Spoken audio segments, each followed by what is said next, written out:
The following presentation is brought to you by kmmedia.pro. Please visit kmmedia.pro for more information. Now stay right where you are as we present.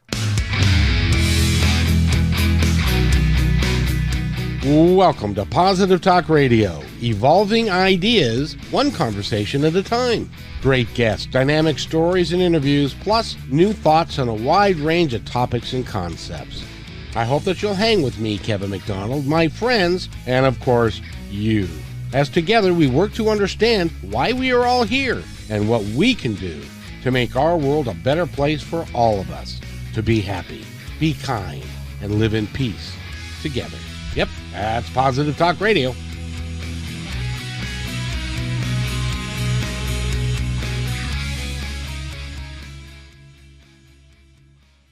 On a Positive Talk Radio, we've got a couple of returning veterans onto the show, and I want to thank you both for being here. They are John and Christine Cole, and they also are artists, and they also have unique gifts, and they also are behind the Power, which is the program that Allyson Roberts is putting on, which is October 19th through the 21st. And you can get tickets. Go to AllysonRoberts.com, and you can get virtual tickets, or you can actually go there. And we're going to talk about that a little bit because I think it'd be a lot of fun for people to actually go there and say hello. And by the way, if you are just tuning in and you want to make a comment to say hello to our guests, you can certainly do that as well. Hey guys, how you doing? I'm doing great. I'm doing good. How are you, Kevin? I'm awesome, thank you. And you know, I don't ever have a bad day doing this. I got to tell you, because I get to talk to some of the most unique and honestly gifted people that I've ever met, and it really is a lot of fun for me to do. So I want to thank both of you for being here. I interviewed Christine last week, John a couple of weeks back, and I mentioned to Christine that if you want to come on, ask John, and he graciously accepted to share time with his lovely wife. So I think that's really great. And by the way, Carrie has joined us, and she says, hello, my friends. Hey, Carrie. Hey, Carrie. So let's talk, first of all, about Behind the Power and what you guys are going to be doing there. Okay, Christine, you want to start? Sure. So I will be getting on stage. I'll be on the third day, and they're going to choose someone out of the audience, and I'm either going to connect with a animal loved one or a human loved one, and I'm going to do a sketch like I would normally do when I do my readings, and then I'll give them the reading on stage, and then once the event's over and I get back home, I'll be able to put that painting together for them from the sketch, and then I'll send them the sketch and the painting after when it's completed. You know, that's really a cool concept that you're doing for people, and you can put it together over, you know, a period of time, and you can think about it and you can put it all together, and it really is a nice idea. And so somebody's going to be really, really happy with what they get. I hope so. And I hope that they receive like beautiful messages and some healing from the connection that I receive between their loved one, whether, again, it's animal or human. So I look forward to it, and it brings me joy. And I hope that they really, really find some healing from it. And John is a career Coast Guard man. He did that for, I think it was 35 years, wasn't it? Yep, 35 years, Kevin. Yep. That's huge. And by the way, thank you for your service. You're welcome. And you retired from that, and you took up painting and doing some other stuff. Let's talk about your painting a little bit. What kind of subjects and what do you do? Yeah, well, thank you. First of all, it's great to be back on your show again. I think this is a great opportunity for not only myself, but for Christine and everybody. You're allowing us to really to speak from the heart and share our stories with other people. I think that's fantastic. As far as the paintings go, you know, a little bit about me. You know, years ago when I was back in high school, back in the mid 80s or so, I did a lot of artwork and things like that. That was something that I really had a passion for. But of course, when you join the military, sometimes you have to put things aside. And I put that aside for a lot longer than I thought I was going to put it aside. I mean, more than 3 decades is a very long time to put something aside. It is. Yeah, but I ended up doing that. I kind of got the spark to paint again when I was living in Hawaii with Christine. 2 tours before I ended up retiring in 2020, and I found that I really enjoyed that. There's something soothing about painting, and these days, what I'm primarily focused on is pet portraits. So, the animal doesn't necessarily have to be deceased or not. If I have a photograph of the animal, I can either do it in what I would call a pointillistic style. I am dabbling a little bit in oil painting, which is a lot of fun. Matter of fact, when I go to Behind the Power this year in October, I'll have some examples of my paintings. So a little bit of this, a little bit of that, and I'm kind of trying to narrow down exactly, where my specialty is. And I'll tell you, my dad had his favorite dog in his entire life painted before the dog passed. And they hung it in a prominent place in their house so that every time after she passed, he could look at her and remember fondly the warmth and love that they had for each other. Right. So her name was Susie, and she was just he loved her to death. And so doing that, if you're listening to this now or in the future, doing that for somebody is it's one of those presents that people don't think about necessarily, but it's one of those presents that people go, I never would have thought of that. What a wonderful idea. So talk to John. And John, if somebody wants to find out how to get a hold of you, how do they do that if they want to send you a picture? Oh, right. Yeah, I've got a website. It's johnrobertcole.com. And up there, I've got a portfolio, not only of the pet portraits that I've done, but also of some of the other paintings and things like that. But there is a link up there that addresses how to go about asking for a portrait. So there isn't like an order form there, because what ends up happening is that if the pictures aren't very clear, I really need a good picture of the animal, because for me, I'd want my animal to look like my animal as opposed to somebody else's animal, because it's a poor picture. So in some cases, there may be a little bit of negotiation to settle on that perfect shot. But once that perfect shot is set, then I can go ahead and move forward and do that portrait. So now the two of you are now both painters. Do you talk about painting quite a bit? Does that entered your world as kind of an important piece? Well, I can tell you that Michael's, the craft store, has certainly entered our world more now than ever before. Why we're not allotting money to them, I don't know. But you should be stockholders. They're getting quite. I bet you they know you by your first names too. Well, they definitely know our account. Well, the really funny thing, Kevin, about the paintings is that Christine is my biggest fan, and I don't know if that's because she's my spouse or whether or not she really likes them or not. But the funny thing is a lot of times I'll do a painting and I'm thinking to myself, man, I really got to sell this painting. But next thing you know, it ends up on Christine's wall. So, That's what you call a significant other who appreciates your gifts. But she would, regardless of whether she was your significant other or not, I think. Yes, absolutely. He's such a beautiful painter. He paints more realistic, and I paint a little more abstract. And the funny thing is sometimes I'm like, God, I wish I could paint like you. And he'll say, ugh, I wish I could paint like you. So it's like there's that appreciation for each other and what each other can do, and also maybe a little bit of envy too at the same time, because I can't do what he does, and he could do what I do, but I've tried. Trust me, I've tried, Kevin, and I just don't. And maybe it's just the way that my mind operates, because everybody's mind seems to operate a little bit differently. But I've tried. I think I sat there once and I tried to do this abstract thing with her, and I stepped away and I'm like, I cannot believe I did this. It just was not up to her level. Christine really does have a very special gift, and and I've said this before, and nobody likes to be compared, but she's got a very unique style that she's developed over the last year and a half or so, right? Mm-hmm. Since she started picking up painting. It's got a very unique style that when you really look at her portfolio together, and I think you've looked at her website, right?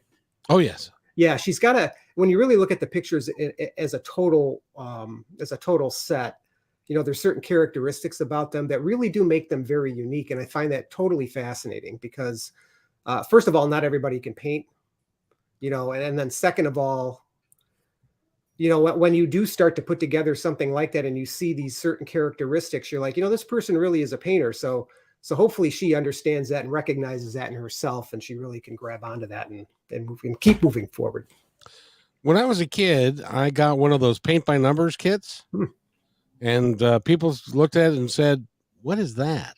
Because that's, I'm afraid that's a gift that I do not have. I admire you guys for being able to look at my former wife. She was a painter too, and she was doing this great big canvas one time, and she started sketching out what she was going to do on it, and I was lying there on the couch because I'd had surgery, and I was saying to myself, no matter how bad it is, don't tell her it's awful, because I thought it was going to be terrible. But there's something that you guys get in your mind's eye that I cannot conceive of. Does that make sense to you guys? It does make sense, but for me, I feel like that my painting ability isn't really from me. It's from the divine, because I know if I get in my head too much and I consciously try to paint, it's a struggle, and it's frustrating. But if I can just calm myself and I can get myself grounded and I just allow the intuitive energy to go through me, that's what's going to end up on the canvas. So I'm just the hands that are being guided by the divine to put on the canvas what goes on the canvas. Kind of the conduit. Yeah, that's it. That's a good word. I can think of it. So John, for Behind the Power, you're going to speak, and you're going to be on stage speaking. What are you talking about? Yeah, I haven't been on a stage, and I used to periodically do that with the Coast Guard, but that was years ago. So this is going to be my first time in a very long time, and I'm going to be speaking about a subject that is, well, it's something that I struggled with now. I found out that I've really been struggling for at least the last 50 years, and that's codependency. And why that's important to me is really for two reasons. Number one, codependency has shown up in my current relationship with Christine, and it's been something that we really have been struggling with for the last 15 years. And it's something that really manifested over time. Now, codependency in and of itself, when you look up definitions, at least, the older definitions, a lot of times, it's related to, maybe partners for alcoholics or drug abusers and things like that. But over time, it's really grown to expand a broader audience than that. So codependency for me kind of manifests as this need to be validated by other people as opposed to myself, looking for my own self-worth in other people. And then when I can't find that, it ends up manifesting in anger or frustration or things like that. And when you're in a relationship that you're blind to that, and you don't even know that exists in that relationship, like with Christine and I for the longest time, it becomes a very combative situation, and it can be hurtful on both sides, obviously, right? Not only Christine's side, but my side as well, because I fail to understand why she doesn't see me, and she's failing to understand why she's not being heard. And there's these things that are going on in the background, all because of those codependency issues. But first, I have to acknowledge that Allyson Roberts is here with us. Hi, Allyson. Thank you for, and we had a great show on KKNW on Friday, and I actually did a replay of it today because the guest I had scheduled crapped out. So that's, as will happen in life, and so that worked out really quite well that we were able to do that. So Allyson, hello, and she's going to be running the show at Behind the Power in October, and we'll go into that in more detail, but thank you, Allyson, for being here. We really appreciate it. And John, it struck me when you were saying codependency that have you ever heard of or read the book The 5 Love Languages? No, I haven't heard of it or read it. Oh, look at that.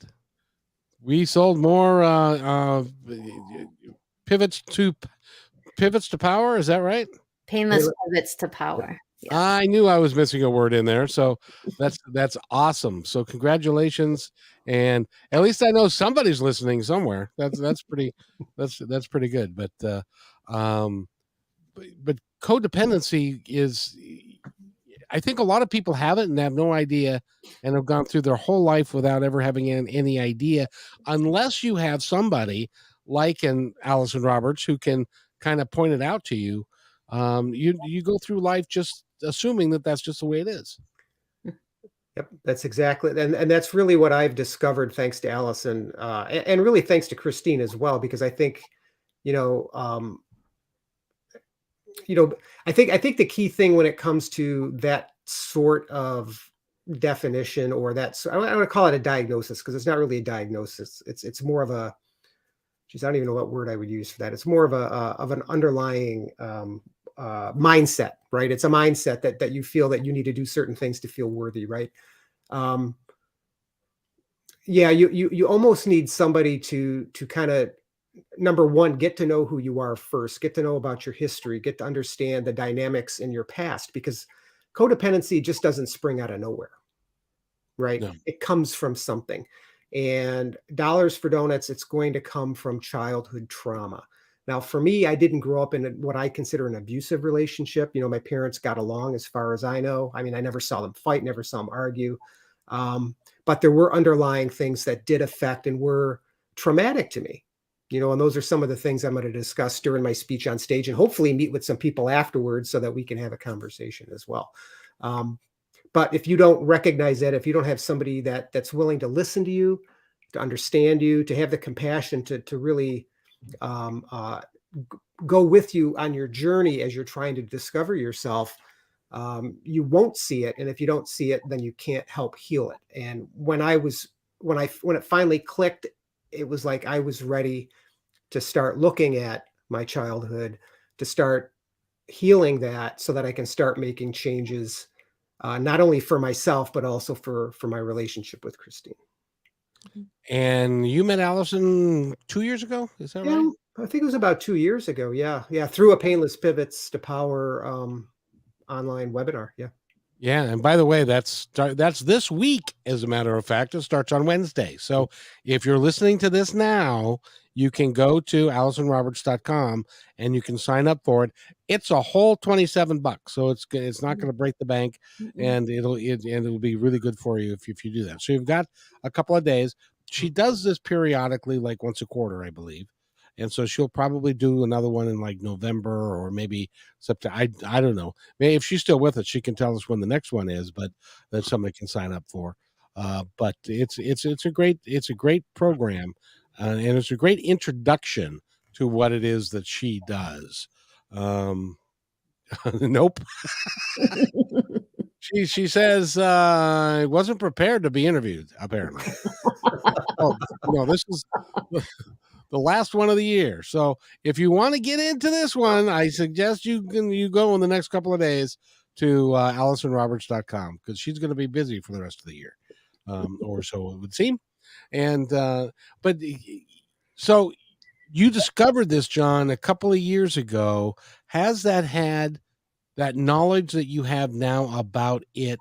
Has that affected your life in a bunch of ways? Has it affected your marriage? Oh, well, it absolutely has. And really, you know, that discovery about the codependency really, and I've known Allyson now and worked with her for 2 years, but this didn't really start to click for me till maybe 6 months ago, 7 months ago. And maybe Christine has said this before, I don't know, but you know, when it comes to hearing things from people, whether or not it's coaches, parents, leaders, whatever, you know, you really have to be in the right frame of mind for it to really click inside your head. So even though the topic had come up before, you know, and she would talk about it in classes, or you know, I mean, I've got notebooks and things like that of all the things we've talked about. I guess I really wasn't ready for everything to click. So I don't know if it was one thing she said or a couple things she said, but all I know is about, you know, 7 or 8 months ago, it clicked. And I had to step back and go, you want to know something? The codependency issue is real, because that's what's been that's what's been affecting my entire life.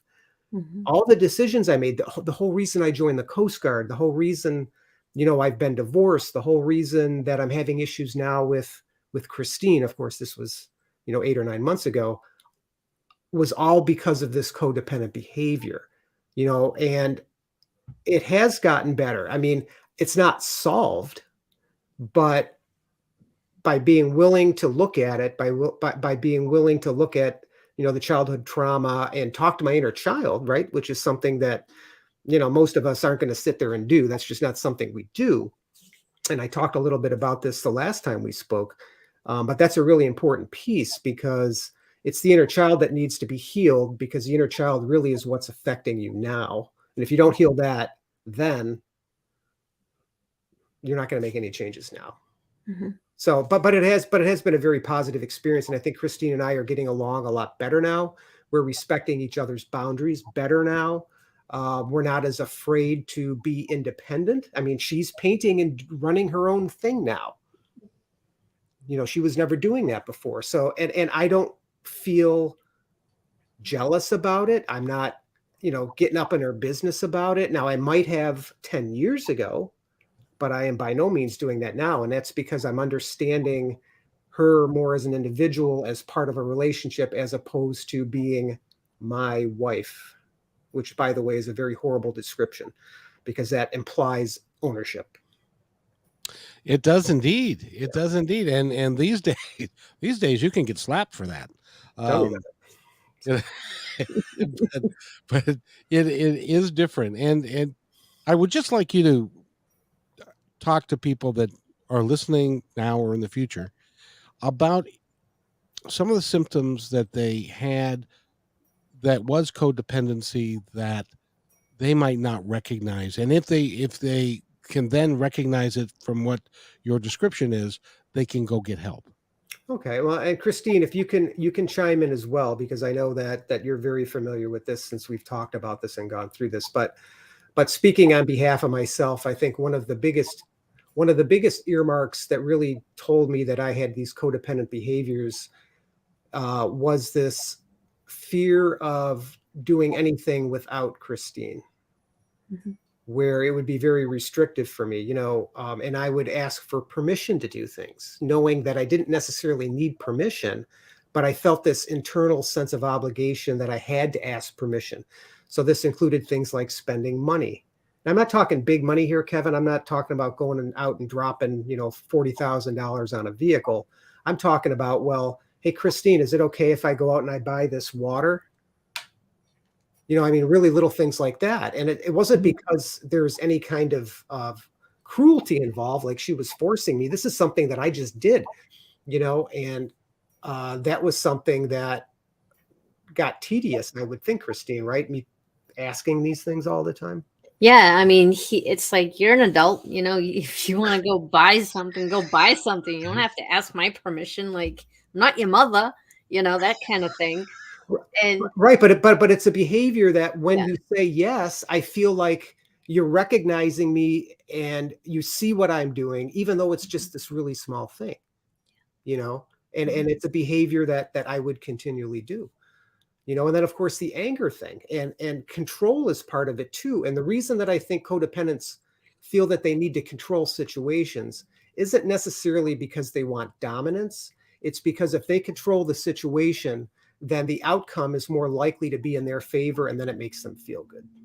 Plus, I think it's a safety thing too, about feeling safe. If you're in control of what's happening, then you have more of a safe feeling, where if things are out of control and you can't, navigate it, then you feel unsafe. And that's where the reactiveness comes into play. Right. And the other big thing, Kevin, just one more big thing of those top three, I would say, is this feeling that Christine needs to change for me to be happy. Now, that's the one that I struggle with, and a lot of people, I think, struggle with this, right? Kevin, you're only going to be happy during this radio broadcast if Christine and John perform perfectly. Because if they do, then you feel worthy that you've done your job, right? So that's that type of mindset that codependents can display, right? Mm-hmm. If Christine would only do certain things, act a certain way, say certain things, then for me, life would be perfect. But the fact of the matter is, The only person I can change is me, right? And the thing is he's not the only one that has these symptoms. I was going through similar things too, where, there was a lot of blame, like blaming him for what was happening, or blaming him for me being miserable, or blaming him, because we're stuck in some place in the middle of West Virginia, that kind of thing.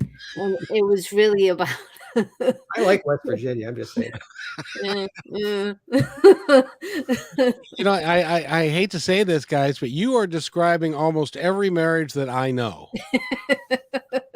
Well, I mean, what does that tell you then? What does that tell you, Kevin? Does that Yeah. tell you that maybe there is this underlying problem? And that's one of the things that I do comment about in my speech, is that codependency is extremely prevalent. And Allyson has mentioned this to us numerous times, when the topic comes up, is it really is a very prevalent problem that we have, because we seem to think, and this is how I was brought up. I mean, my father was a World War II veteran. So when I was born, he was in his 40s.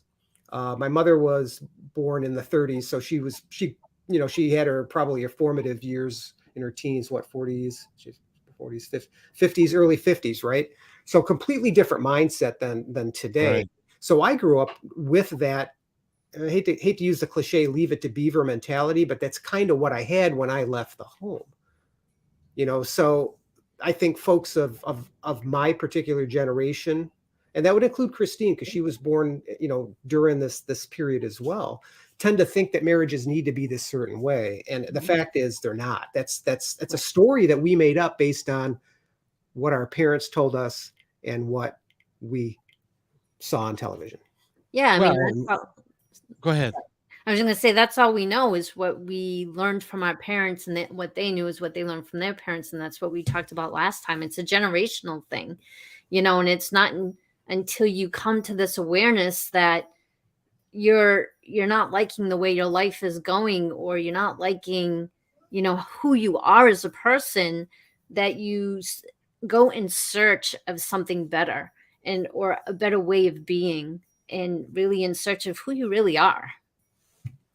So, John, did your mother really put makeup on when your dad came home, like June Cleaver did? Remember, she was always dressed to the nines, and she had a beautiful dress on, and with the pearls and all that when he would come home. Hi, dear, how are you? Well, hi, dear, how are you? It was one of those things that it just doesn't seem like it was actually real, but in those days, it's like I Love Lucy, when she got pregnant. That's the first time in television history that somebody was actually pregnant on TV. Right. I don't, we weren't to that extreme. I mean, we grew up, I grew up in a poor household, so it wasn't exactly, and maybe that's part of it too. I mean, we see it today. The media has such a big impact on people. I mean, especially with cell phones now and the devices, that we tend to believe what we see. And maybe for me, it was, I wanted my relationship when I got married to be like, June Cleaver. Well, not her, for me. Yeah, I get it. I know what you're saying, but it must have been really weird that when you got together 15 years ago, Christine was not displaying some of the gifts that she now is known for. And that, how did that conversation go? There's it's kind of, it's a very interesting, our marriage has been very interesting.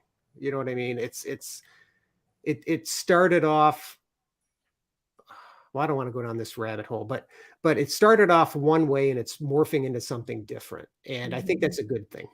Well, yeah, first of all, I would like to applaud both of you for 15 years and for hanging with it. And you've got intestinal fortitude, and you're gonna work through it. And I doubly applaud you for seeking Allyson's help, where she could really help you get through some of that stuff. So that's really cool. But I want to turn to Christine for a little bit, because she intrigues me with her gift. She is, I just love what she does, and I don't know how she does it, but It really is. Now John, let me go back to you because I've got so many questions because you've seen her develop this firsthand. At what point did you stop thinking, "Oh dang, my wife's nuts"? When you were saying there's something to this, she's good at what she does. Yeah, it's interesting with me because I've always been a believer in the supernatural and the paranormal ever since I was a kid. And yet, when Christine started to display these talents, I'm like, who the hell did I marry here? Right? Just this weirdo person, right? Which it's really weird when you think about it. I mean, how could you believe in one and yet not believe the same thing when it's sitting in your backyard, so to speak? I really want to say, and Christine will tell you the story in Hawaii is really when there was an episode that made the most impact on me. Now, even then, after she tells you the story here, I was still a little skeptical about it. But what really sealed the deal for me was when she decided to take up her soul paintings. Because when she started to do that, and I started to see and hear the responses from her clients, uh, you cannot doubt at all that she has the ability to be able to connect to something greater than us. And it's a very outstanding gift to have. It can be a little scary sometimes. I know Christine will tell you that because it's a big responsibility. But she handles it with poise. She handles it with pride. She handles it with a very compassionate touch. So I mean, she really does it very, very well. So, Christine, look, if Kevin will indulge you, if the Hawaii story, I think is fascinating. Oh, indulge. Go ahead. Well, there's these military quarters they call the compound. I believe it was originally a Navy base, John. Yes. Yes. And the main house was actually a hospital at one point in time. And we had friends who were living in the house, and I'd go to the house every so often, and there'd be one room that I'd walk by and I'd kind of get a headache and just get a funny feeling around it. And we had gone to their house one Thanksgiving, and there was a bunch of us military families who were there. And I had a friend who had just recently lost a loved one, and we were talking about grounding. So I was teaching her, we were in the kitchen, and I was teaching her how I was taught to ground. And I could feel this like swirling energy just swirling around us. And I'm like, "Do you feel that?" And she's like, "Yeah, I can feel the hair on the back of my neck standing up." I'm like, "Okay, that's just weird." So I continued to show her how to ground. And then I don't know why I did this, but I was like, "Okay, what is this? Like, what's happening?" So I went into the other room and I closed my eyes and I grounded myself. And I'm like, "What is this?" So what I saw in my mind was this military member dressed in their white uniform with a little white hat. And I saw this like explosion, like in their stomach area. And then all of a sudden, I had these intense pains in my stomach and I couldn't breathe. I was just like gasping for air. And I'm going, "Okay, I wasn't scared or anything through this whole process, but it was more like, what's happening?"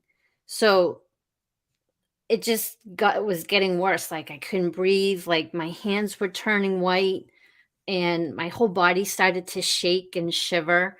I ended up outside with a couple of the people, and I ended up in the fetal position, flat on the ground. And they're like praying over me. They're telling me it's my body. They're telling whatever it was to get out. And it just wasn't happening. And they went and got John. John came out and he was telling me the same thing. And literally, my whole body just was shivering and shaking. I turned white as a ghost. And it wasn't until we stepped away from the house and we walked away that it disconnected from me. So basically, I was being shown, physically shown the process of this man's death. And it was actually an honor that I was able to witness this man in his passing and to recognize him and to honor him in that way. So did they ever say what he actually died from? The only thing I saw, I don't know if he was shot. It looked like he was shot in the stomach, is what it looked like when I saw it happening. Um, but I can't say for sure that's what it was. That's just what it looked like to me. That's what he showed me. So at that point, it was like, oh boy, she actually knows what, and that actually was real. And if nothing else, it was real for you, right? Oh, yes, very real. Very real. But I wasn't afraid, like I said, and I wasn't scared. It's just something that happened. So well, you can say how you reacted and what you thought and felt about it. Well, I mean, it was well, first of all, it was unexpected, Mhm. and we were in this group environment, and these are my peers, these are my colleagues and their spouses. It was Thanksgiving, like she said, and for me, it was a very surreal experience to see this, but it was clear that she was experiencing a physical manifestation of something, and like she said, when we walked away, she was fine. So whatever happened to her that day wasn't a normal human reaction to food or something like that. There was definitely something that affected her, but that really, I think, was a key moment in my discovery of Christine's talents. Yeah. Well, that's really is true. And so, um, Christine, how did you feel when you came out of that?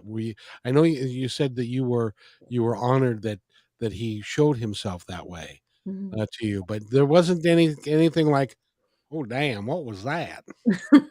No, there really wasn't. But I was definitely excited to speak to my coach at the time. And I'm like, you wouldn't believe what happened to me. And, gave her the whole spiel. And she's like, well, she's the one who really said to me, you got jumped basically. And he showed you his passing. I'm like, that was cool, but I'm not sure I want it to happen again. So let me ask you, because that you brought up something that happened in my youth, and I want to get your opinion on it if I can. Mhm, My grandfather died. He died at 71. He had cancer of the spleen, spleen, stomach area, lower stomach. And in those days, we were in high school. We were going, well, we were double shifting, so we went to school in the afternoon, and I was playing football in the morning, and I started getting this pain in my abdomen. It felt kind of like where your appendix is in that area, mhm. and it got stronger and stronger, would not go away.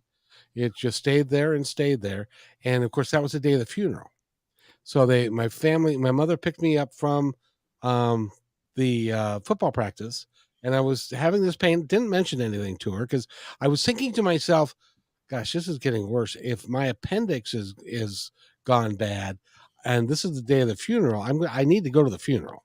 I'm not going to go to the hospital now. I'll wait until after the funeral's done." And so we go to the funeral and it still hurts. We go to the internment, it still hurts. And then it starts getting worse at the end of the internment. And right when the pastor, or the I guess it would be a priest at that point, he gave his last benediction. And I felt really bad. Then I got nauseous. So I went to the bathroom because I thought I was going to throw up. And then I kneeled down and it all went away. Interesting.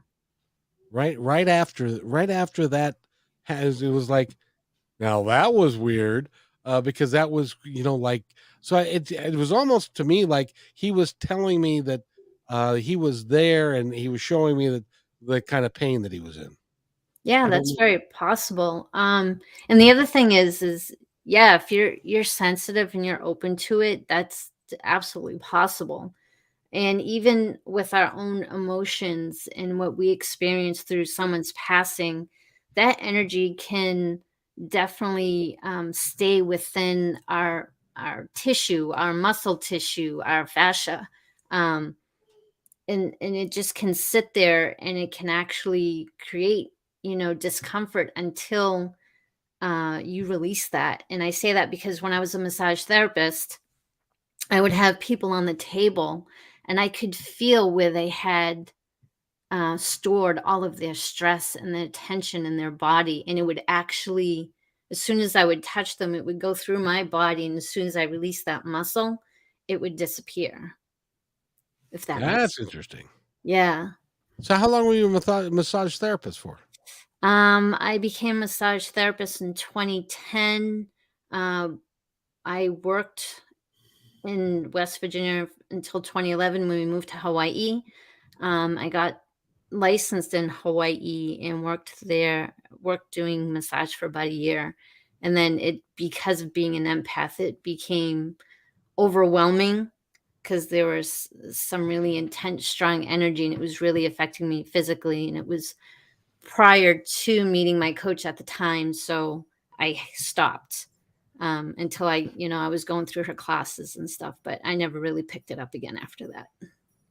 Well, it's interesting that when you are married to a military man, somebody that was in the Coast Guard for 35 years, you're going to move every so often. And while you didn't like West Virginia, I'll bet you liked Hawaii a whole lot better. Oh, I loved Hawaii. I mean, even just stepping off the plane, the atmosphere is completely different than it is here on the mainland. And it's just so spiritual, and the people are amazing. It's just such a beautiful place to be, and to just absorb that energy in their culture. It's an amazing place. If people haven't visited there, I highly recommend it. So, John, were you on Oahu? I was. Yep. And by the memorial? No, we were living in Hawaii Kai, which is on the southeastern side, where Coco Crater is, where one of many extinct volcanoes are.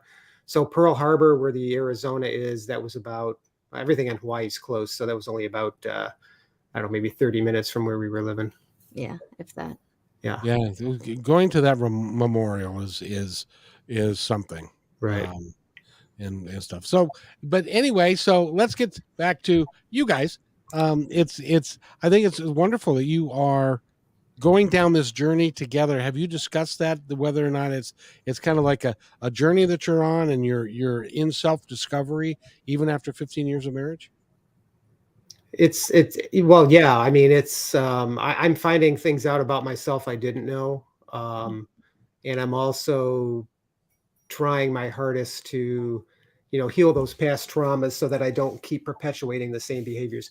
I mean, when I look at myself now compared to like a year or so ago, or 2 years ago, or 10 years ago, or 20 years ago, um, I feel completely different. I mean, I feel much more like myself, which is something I don't think I felt since I was, 10 or 11 years old. When you live your whole life trying to please other people and trying to make yourself feel worthy by doing things for them, you do lose touch with who you are. And I think now, because of all this work, I'm feeling more like me. The work is good, isn't it? It, That Allyson has you go through. yeah. And I think Christine will even admit it's not always easy. I mean, Mm-mm. but it's worth it. I mean, and that's the thing I think your listeners really need to understand, is that anything worth doing is worth doing well. And I think this is one of those things where, it's easy to say I'm going to change, but it's not that easy to change. I think it really does take work, because you do have a history. That old saying, oh yeah, I'm coming into this relationship with all this baggage, and we kind of laugh it off a lot of times.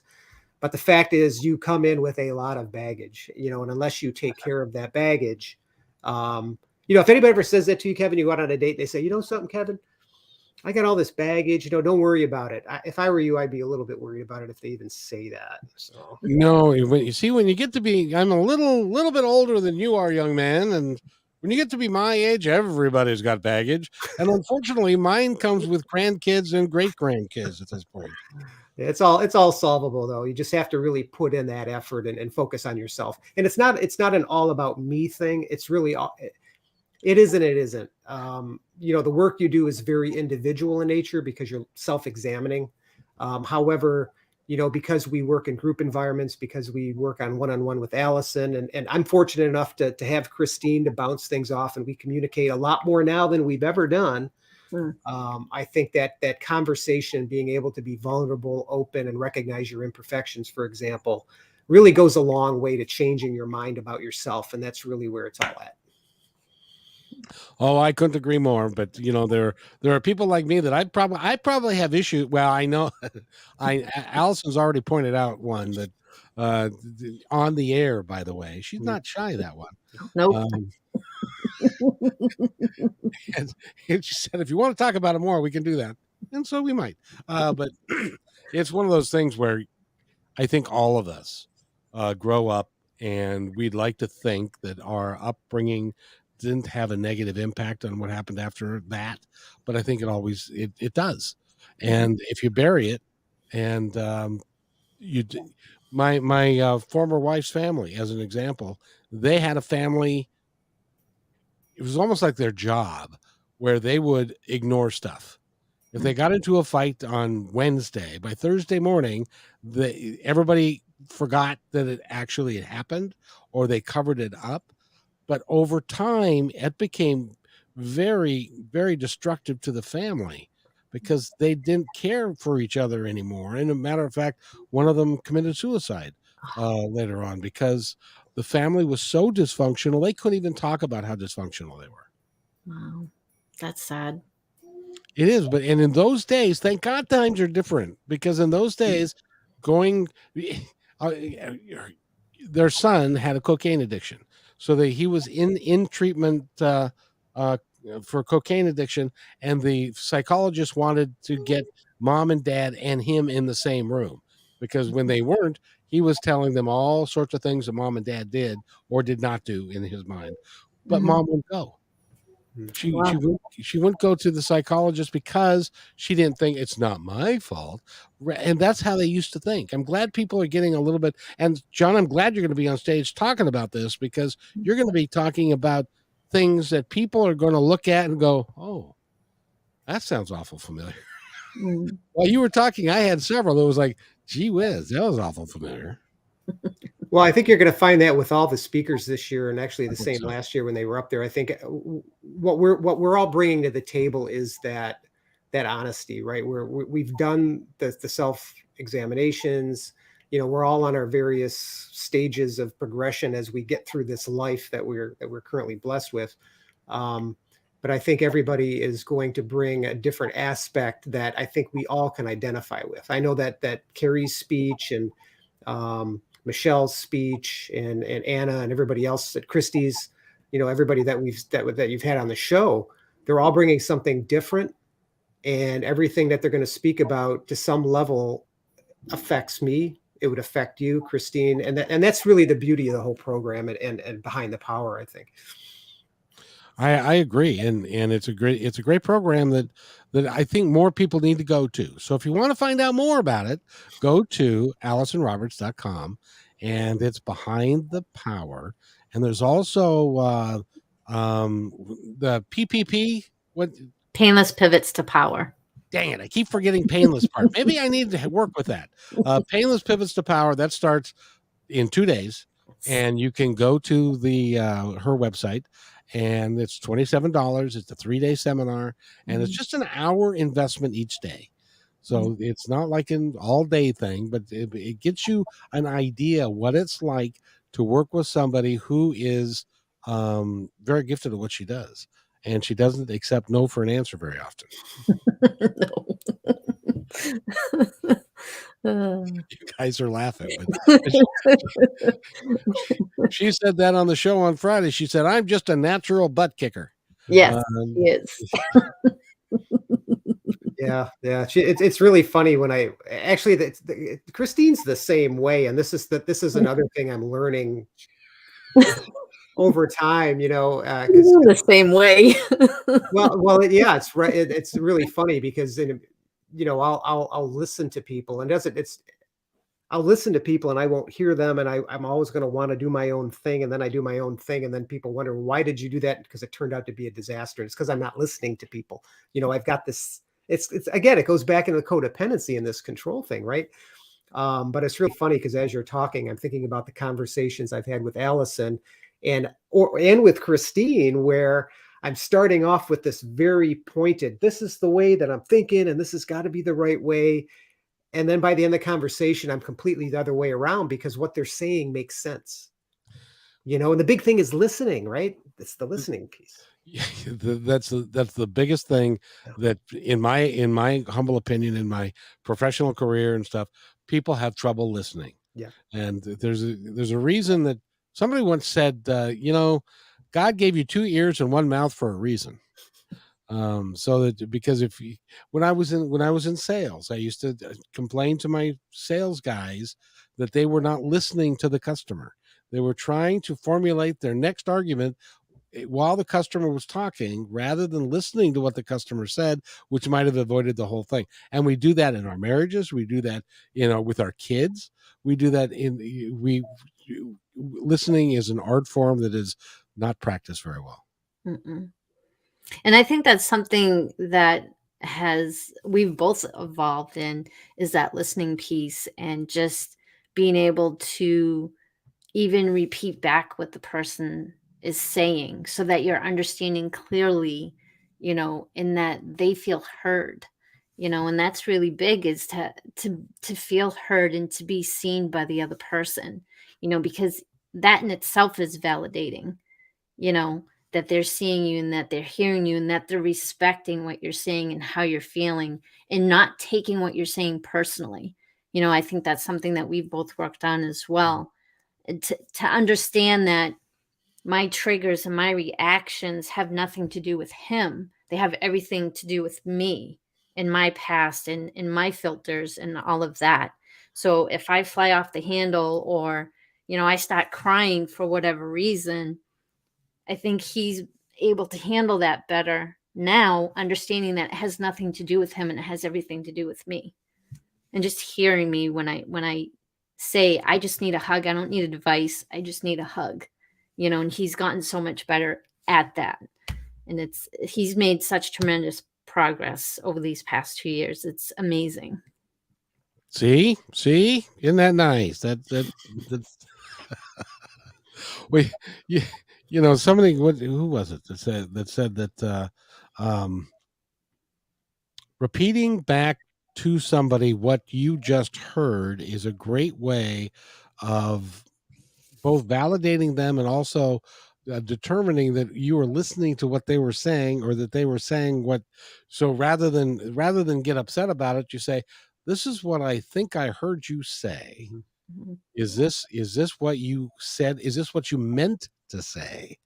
And then people can analyze because it's that old saying where you got 10 people lined up and you have a story that starts here, by the end of it, it's completely different. Mhm. So communicating properly, that's key to making it work for everybody, I think. Definitely. I think the same applies for text messages, by the way. So if you get these weird texts sometimes that, and you're like, what are they saying? There's nothing wrong with going back and say, is this what I'm hearing you say? Because we do tend to interpret things. I have an associate who is great at text messaging, but sometimes if she's in a hurry, she can be kind of short. Mm-hmm. And so I will take that text message, which is not flowery and wonderful and, hey, how are you? It's nice to see you. It would be like, no, gotta go. Yep. And I'll stew about that for a whole day over a damn text message. Yep. Mm-hmm. Because it wasn't what I perceived it to be. And we all do that. And I asked my son one time, who's 30 years old now, he could actually, while he was in school, he could text people and the phone never left his pocket. Jeez. in class, and I said, how did you do that? And he said, Dad, when you text enough, you know where all the numbers and letters are. And I said, why do you text? Why don't you want to talk to people? And he said, well, that way, see, I can talk to 4 girls at the same time. Hey, that's a tip I never thought of. Oops, sorry, Christine. Hey now. Yeah, but the problem is you got to make sure you get the names right. That's true. That would be a problem. That's a very dangerous game to play.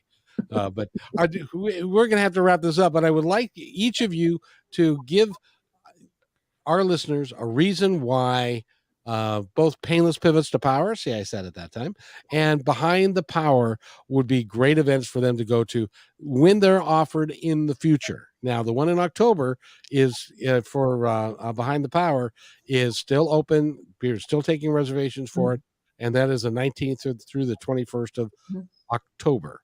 And you can go there. It's not very expensive. You get, if you're there for 4 days in a 4-star hotel or 5-star hotel, and you get breakfast and lunch, and you get a couple of dinners and stuff like that. It's like $1,400. It's not a big deal, and you'll learn so much. But ladies first, could you tell our audience why they should attend? I think if you're ready, if your life just doesn't feel right and it's not what you want it to be, I think that's a good starting place, to start at Painless Pivots to Power, just to explore, the different ways that you can shift your life. You can shift the way you think and you feel, and you can shift your beliefs.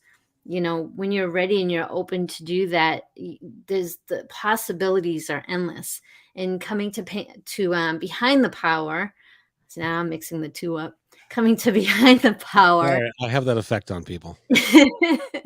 You're just going to discover yourself that much more, because you're going to be around people who are going to receive you with so much love and compassion. And they're just going to welcome you like your family. And you're going to learn so much from Allyson, so much more, even above and beyond Painless Pivots to Power.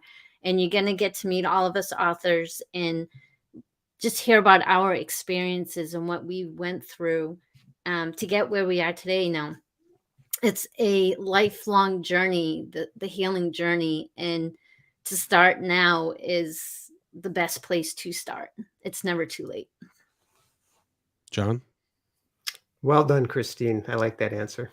I would say for both Painless Pivots and for Behind the Power, speaking from a male perspective, I think it's time we change our minds about things. And I think the best way to do that is to invest in yourself and say, hey, I need to change the way I think about my life. I need to change the way I think about women. I need to change the way I think about my childhood. And the only way you can do that is by taking that first step. So Painless Pivots, like you said, is only $27. The 3 hours, the 1 day, 1 hour, 3 days, the Wednesday, Thursday, Friday, there's replays for that. So you do not need to be there online when this class happens. You can pay the $27 and watch those replays after. It's worth every penny of it. And the Behind the Power event is that one opportunity you have to really make a difference in your own life, because you're going to be listening to 13 powerful speakers. You're going to have access to Allyson Roberts, one of the top 100 coaches in the world. And she's very personable. Trust me. You can speak to her about anything and she will listen. And you'll have the opportunity to talk to folks like us, just people just like you and I, who are working very hard to change our lives. So if we can do it, you can do it. All it takes is the first step. So $27 to get you going, and then the rest is up to you. And John, I would like to give you some kudos, because for whatever reason, the masculine side of things are a little bit behind the feminine as far as self-discovery, looking for better ways to live, understanding that there are better things, better ways to be, better ways to treat people. And I applaud you for being one of those guys. Well, thank you. Because you're going to be somebody that we're going to hold up to and say, why don't you be more like him? That would be good. Well, I appreciate that. I really think that with everything else, we're in a very strange time. And I think that minds need to be corrected, not fixed, because there's nothing wrong with our minds. We're not broken people. I think that they just need to be corrected. Maybe using Allyson's word, we need to pivot our mentality a little bit to get back in line with, I think, the direction we need to go in. And I think the masculine side specifically needs to do that. And now is the time to do it, because things are not going to get better unless we start changing our minds. And unless we start listening to each other. Exactly. And understanding that everybody's entitled to their own opinion, but they're not entitled to their own facts. But that being said, I got to tell you, will you guys come on and do this again? I really enjoy talking to you two. Absolutely. I would love to come back. Thank you for having me today. It was a little unexpected. Well, you just magically showed up. That's what happens in my life. And John, how about you? Oh yeah, absolutely. I had a great time again, Kevin. I think again, your message that you're putting out there is wonderful, and I know having Christine on board like this was a lot of fun. So thank you, Christine, for joining the party. Well, thank you, Kevin and John, for having me. I appreciate it. See, and that's what happens when you have people who appreciate each other for the human that you are and the equality that you both bring to it, and that we can have a civil discussion and set our egos aside at the door and just have a nice chat about things, because we can all learn from each other. And when we stop thinking that we can learn from each other, we are in a lot bigger trouble than I hope we ever have to be, because we all can contribute, and we can do some great stuff. And life is a journey, and it's you can change it. I'm John. What are you, about 35? You could change at the age of 33 or 34 if you want to. That's right, Kevin. You're right.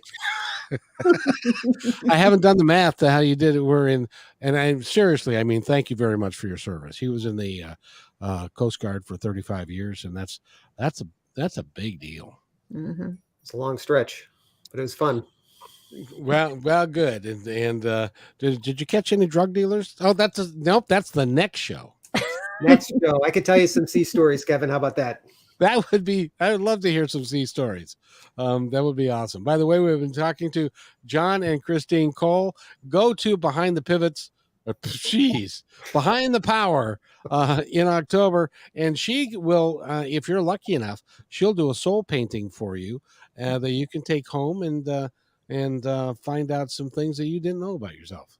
Mm-hmm. And John's going to talk about codependency, which I think is we've all got a big issue with that. And Beth says, thank you for your insight. Have I met Beth yet?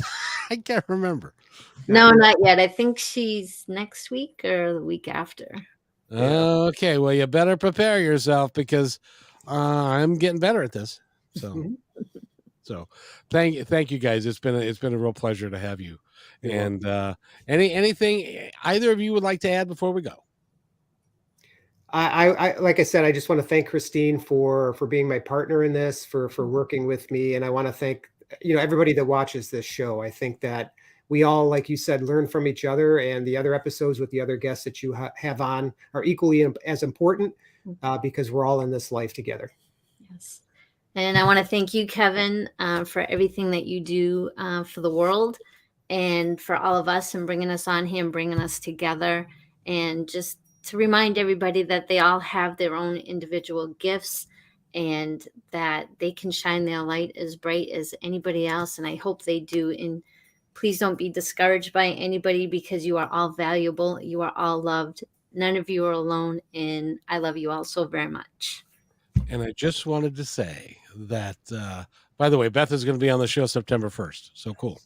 But I just wanted to say that the group that Allyson's put together, not only the 13 speakers, but the folks that are regulars with her whole thing, you guys have a different outlook of life. You care for each other, and you are supportive of each other more so. You guys all have been here during these shows. That's really is cool that you support each other that way. And I'm sure Allyson has a hand in that, but it's also because of the humanness and the desire to be better that has infected all of you. It's infected you with a gift of life, and congratulations. Thank you. Gee, I wish I'd have said that. So stay right where you are. I'll be right back. Hey, thanks for enjoying this episode all the way to the end. Please give us a like and subscribe to this channel. This has been a production of PositiveTalkRadio.net. Please visit our website, oddly named PositiveTalkRadio.net, for more details about us and our mission, which is to provide great positive programming designed to inspire us all. I'm Kevin McDonald, and I'm proud of these shows, and I truly hope that you'll like them and share them with friends and family. So on behalf of our entire team, remember, be kind to one another because